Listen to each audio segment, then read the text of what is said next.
Hello दोस्तों, आज हम देखेंगे 10 ऐसे क्वेश्चन जो सीडीपी में सीटेट में लास्ट ईयर पूछा गया है। क्वेश्चन नंबर 1, हालांकि विकास के विभिन्न क्षेत्र विद्यार्थियों की योग्यताओं का वर्णन करते हुए पारस्परिकता करते हैं, फिर भी निम्न में से विकास का कौन सा क्षेत्र मुख्य रूप से व्यक्तियों के अपने और दूसरों के कार्यों और व्यवहारों पर तर्क की प्रवृत्ति का अध्ययन कराता है। ऑप्शन ए भाषा विकास, ऑप्शन बी नैतिक विकास, ऑप्शन सी शारीरिक विकास या ऑप्शन डी सांस्कृतिक विकास। दोस्तों, इसका आंसर है ऑप्शन नंबर बी नैतिक विकास। जब कोई व्यक्ति खुद से या दूसरों के व्यवहार, कार्यों और फैसलों को सही या गलत के तराजू पर तौलता है, उसको कहते हैं तर्क, रीजनिंग करता है। इसे नैतिक तर्क, मॉरल रीजनिंग कहा जाता है। यह प्रक्रिया पूरी तरह से नैतिक विकास से जुड़ी हुई है। नेक्स्ट क्वेश्चन देखते हैं, क्वेश्चन नंबर 2। विकास का कौन सा सिद्धांत बताता है कि विकास सिर से पैर तक होता है? विकास पूर्वानुमान्य है या विकास परिपक्वता और सीखने का एक उत्पाद है? विकास एक विशेष दिशा में आगे बढ़ता है या बच्चों के विकास की दर में विभिन्नता होती है? दोस्तों, इसका आंसर ऑप्शन नंबर सी, विकास एक विशेष दिशा में आगे बढ़ता है। सेफ्लोकॉडल प्रिंसिपल कहते हैं जिसे इसके अनुसार बच्चे का विकास सिर से शुरू होकर पैर की उंगलियों की तरफ बढ़ता है। जैसे बच्चा पहले सिर संभालना सीखता है, फिर बैठना, फिर चलना। यह दर्शाता है कि विकास एक विशेष और निश्चित दिशा में आगे बढ़ता है। Question number 3। अब इसमें कथन है, अभिभावकों को बाल्यावस्था देखभाल से संबंधित चर्चा में शामिल करना चाहिए। जिसका तर्क है, बाल विकास पारिवारिक परिवेश में प्रभावित होता है। इसका ऑप्शन है दोस्तों ए और आर दोनों सही है, और आर जो है, जो तर्क है, वो ए की सही व्याख्या करता है। या ए और आर दोनों सही है लेकिन आर ए की सही व्याख्या नहीं करता। ऑप्शन नंबर सी, ए सही है लेकिन आर गलत है, या ऑप्शन नंबर डी, ए और आर दोनों गलत है। दोस्तों, इसका आंसर है ऑप्शन नंबर ए। ए और आर दोनों सही है, और आर जो है एक ही सही व्याख्या करता है। बाल विकास पारिवारिक परिवेश ही प्रभावित करता है बाल्यावस्था को, इसलिए कहा गया है अभिभावकों को बाल्यावस्था देखभाल में संबंधित चर्चा में शामिल करना चाहिए। Next question number 4। जीन पियाजे के संज्ञानात्मक विकास सिद्धांत के अनुसार वर्ग समावेशन की अवधारणा बच्चों द्वारा किस चरण के दौरान प्राप्त की जाती है? मूर्त संक्रियात्मक या संवेदी गामक या पूर्व संक्रियात्मक या औपचारिक संक्रियात्मक? दोस्तों, इसका आंसर है ऑप्शन नंबर ए, मूर्त संक्रियात्मक।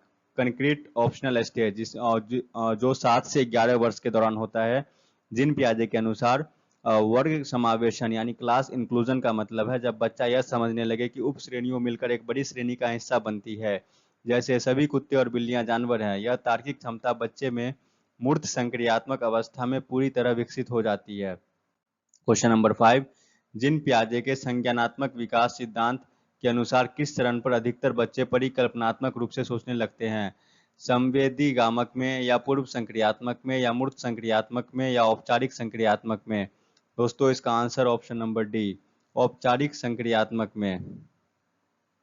पियाजे के संज्ञानात्मक विकास के अंतिम चरण में बच्चे एब्स्ट्रैक्ट चीजों के बारे में सोचने में सक्षम हो जाते हैं। इसी चरण में उनके अंदर परिकल्पनात्मक निगमनात्मक तर्क, हाइपोथेटिको डिडक्टिव रीजनिंग आता है, जिससे वे समस्या पर काल्पनिक रूप से सोचकर उसके संभावित समाधान ढूंढते हैं। Question number 6।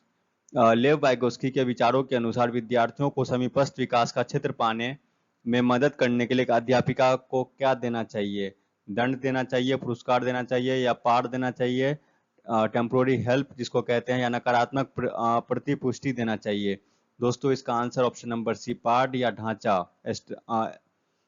स्कैफोल्डिंग जिसको कहेंगे। दोस्तों, लेव वाइगोस्की के समीपस्थ विकास के क्षेत्र जेडपीटी के अनुसार जब कोई छात्र किसी कार्य को अकेले नहीं कर पाता लेकिन थोड़ा सहारा मिलने पर कर लेता तो उसे अस्थायी सहायता, टेम्पोररी सपोर्ट या पार्ट ढांचा, स्कैफोल्डिंग कहा जाता है। अध्यापिका को क्या करना चाहिए? सहारा देना चाहिए। Question number 7। लेव वाइगोस्की ने डैश विकास में वृद्धि हेतु डैश के इस्तेमाल पर बल दिया? क्या लेव वाइगोस्की ने शारीरिक विकास के वृद्धि हेतु पारस्परिकता पर बल दिया, या नैतिक विकास में वृद्धि हेतु पुरस्कारों के इस्तेमाल पर बल दिया, या सामाजिक विकास की वृद्धि हेतु स्मृति सहायक विधियों के इस्तेमाल पर बल दिया, या संज्ञानात्मक विकास में वृद्धि हेतु सांस्कृतिक उपकरणों के इस्तेमाल पर बल दिया? दोस्तों, इसका आंसर ऑप्शन नंबर डी, लेव वाइगोस्की ने संज्ञानात्मक विकास में वृद्धि हेतु सांस्कृतिक उपकरणों के इस्तेमाल पर बल दिया। वाइगोस्की का सिद्धांत था सामाजिक सांस्कृतिक सिद्धांत। उसने माना था कि बच्चों के संज्ञानात्मक यानी कॉग्निटिव विकास को बढ़ावा देने में समाज और संस्कृति के सांस्कृतिक उपकरण जैसे भाषा, नक्शे, कैलकुलेटर, किताब सबसे महत्वपूर्ण भूमिका निभाते हैं। क्वेश्चन नंबर 8, निम्नलिखित में से किसने बच्चों में नैतिक विकास के सिद्धांत का प्रस्ताव रखा? क्या कोनार्ड लोरेंज ने रखा, या सिगमंड फ्राइड ने रखा, लॉरेंस कोहलबर्ग ने रखा, या एरिक एरिक्सन ने रखा? दोस्तों इसका answer option number C, Lawrence Kohlberg. बाल मनोविज्ञान के बच्चों के नैतिक विकास मोरल डेवलपमेंट का सबसे प्रसिद्ध और विस्तृत सिद्धांत लॉरेंस कोहलबर्ग ने दिया था। उन्होंने हिंज की दुविधा जैसी कहानियां का उपयोग करके नैतिक विकास के 3 स्तर और 6 चरण बताए थे, जो हमने वीडियो में देख चुका, हमने क्लास में पढ़ाया था इस चीज के बारे में। क्वेश्चन नंबर 9, एक कथन दिया हुआ क्रिया आधारित शिक्षण अधिगम को बाल केंद्रित माना जाता है, जिसका तर्क यह है कि शिक्षण अधिगम प्रक्रिया में कोई भूमिका नहीं निभाता। इसका ऑप्शन देखते हैं, ए और आर दोनों सही है और आर जो है एक ही सही व्याख्या करता है, या ए और आर दोनों सही है लेकिन आर जो है एक की सही व्याख्या नहीं करता, या ए सही है लेकिन जो इसका तर्क है वो गलत है, या कथन और तर्क दोनों गलत है। दोस्तों इसका आंसर ऑप्शन नंबर सी, ए सही है लेकिन आर गलत है। जो कथन है इसका वो सही है, क्रिया आधारित शिक्षण अधिगम को बाल केंद्रित माना जाता है, ये सही है। जो कथन 1 है दोस्तों, बाल केंद्रित शिक्षा का मूल मंत्र ही है कि बच्चे खुद करके सीखे, लर्निंग बाय डूइंग, या क्रिया आधारित शिक्षण। और जो इसका तर्क है वो बिल्कुल गलत है। बाल केंद्रित शिक्षा का मतलब यह नहीं है कि शिक्षक की कोई भूमिका ही नहीं है, बल्कि शिक्षक की भूमिका और महत्वपूर्ण हो जाती है। शिक्षक क्या है? फैसिलिटेटर हैं, सुगम करता है, मार्गदर्शक और ऑब्जर्वर के रूप में काम करता है, जो बच्चों को सीखने के लिए सही माहौल तैयार करके देता है।